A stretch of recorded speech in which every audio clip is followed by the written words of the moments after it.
Welcome to the good ride, where I'm semi-careful when I carve and I'm overly optimistic when I ollie. My name's James Beastie, and this is the Amplid Pentaquark, a hard carving, hard charging, full camber beast. Next to it is a similar board, the Freecarver from Jones. Not the same though, very different in a lot of ways, but just throwing it in here for the hell of it because I don't have many full camber super carvers like this in the lineup. Next to that is the Surfari. Kind of similar, but way more of a balanced ride. I got this on Union Atlas, Ride Fuse, and primarily rode this in good conditions, only slightly uneven, because really I just wanted to carve this. It's not a board I want to take out in all conditions and test extensively. Just want to go out, have some fun turns in some clean runs and see what it does. Kind of like exactly what I did with the Freecarver, and exactly the opposite of what I did with the Surfari.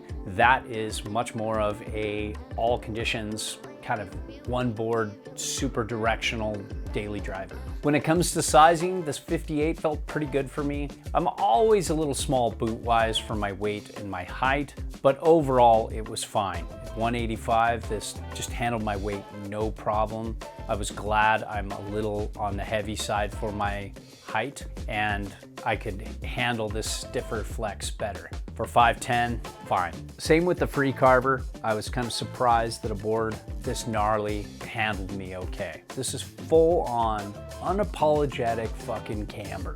Same with the Freecarver. They're all about a long, effective edge, and they're all about a shit ton of camber. They're very technical. They're expert rider kind of boards. I barely felt I was just scratching the surface with these with my ability level and riding style. But they were sure fun as hell to screw around with. Let's talk flex here. You're looking at a very stiff flex, but not the stiffest.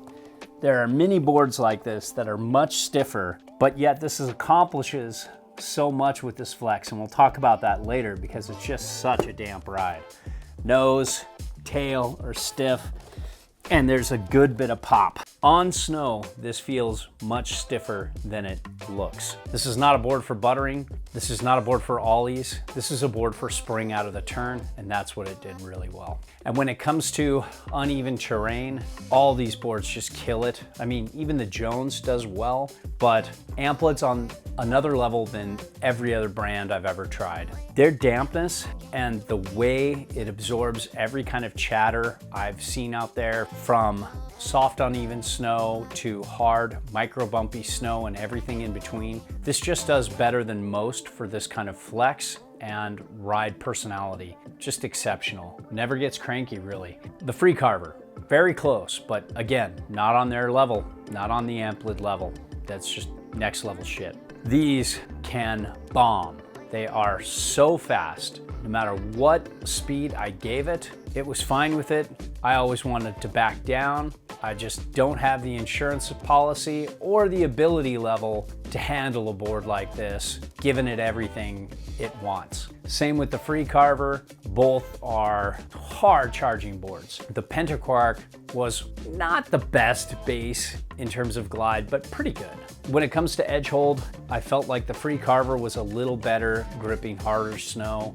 I felt like there was a little more grip, but I didn't really stress test it in super hard snow. I just had firm, fun, fast groomers. This gripped fine, and in the groomers you want to take this out, this is going to be great. I actually liked how quiet the edge stayed on this compared to any other board like it I've tried. It just holds so well. When it comes to turning and carving, this is just a down the line, powerful ride. The side cut radius is a little less than the Freecarver 9000, but it doesn't really feel that different. They're both straight line friendly boards. As you lean into these turns and get these things going, they drive so hard. The Pentaquark had much faster turn initiation than the Freecarver and felt kind of close to this Surfari, which was interesting.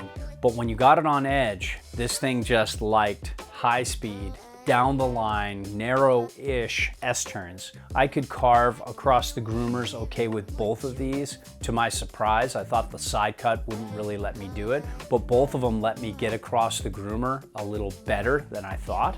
And these things are just bombers. It's just so fast. And that's the kind of carving you want to do. These are not circle carvers. The Pentaquark was more damp and powerful through the turn. This was a little more springy, but both are very down the line, very high speed carvers. Powder, not for me, not my style.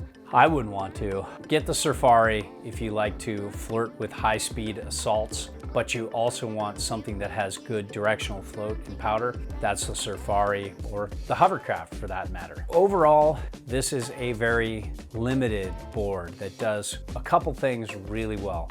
Carves incredibly hard, goes incredibly fast. It's made for just hard carving, hard charging, and it does that very well. And I think that's the standout between the Pentaquark and other directional carving only boards like the Freecarver here. This just really has a shock absorption, a dampening, a chatter resistance that I've never seen before. So if you want the dampest ride out there, it might not have the most camber, it might not have the most pop or spring out of a turn in comparison to some of its peers like the Freecarver. Definitely a wider, more directional ride, but still, if you're looking in that world, these two might come up. This is just gonna have the dampness though. It's very hard to do this much dampness with this mellow of a flex. And it's not mellow, but it's mellower than most in this peer group. So there you have it.